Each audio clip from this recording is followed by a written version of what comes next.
Stop being so friendly. I work a behavioral healthcare agency.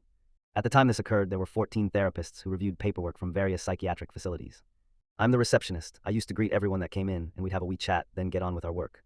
Many had told me they enjoyed my cheerful attitude and hoped I never lost that happy spirit. At that time, the director of my office singled me out in how she treated me. One month she was super cool and we got along great. The next month she'd be on me about every little thing I did. I didn't know what to do. One day she called me to her office and said I was being too social, talking too much with coworkers, not getting my work done, which was not true, etc. I needed to limit my conversations to just greeting people and leave it at that. I looked at her saying I would do exactly as she said, no more socializing. Hand out assignments, say what it's for, and go back to my desk. She smiled, telling me that's what she wanted. The next morning I smiled and greeted people, then I put my head down and went back to work. When I would go to their offices and hand out assignments, they would start to chat. I'd stop them, apologizing, telling them I had to get back to my desk.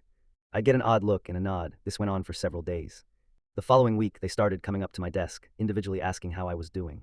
I seemed distant. If I had any problems, I could talk to them as their door was always open. I smiled, thanked them for their generosity and thoughtfulness, but I was fine and had to get back to work. As I mentioned, this went on every day for a week. The following week, the director called me into her office and asked what was wrong. I smiled and said nothing is wrong. I'm doing my work and it's on time. Clinicians are getting their assignments, and I'm keeping the chat to an absolute minimum, like you wanted. She looked at me and said the clinicians were concerned about me, as I haven't been talking to them. They feel I might be going through some kind of depression, and they told me their door is always open. She didn't say anything at first, then she told me, just keep the chats to a few minutes. I told her no problem.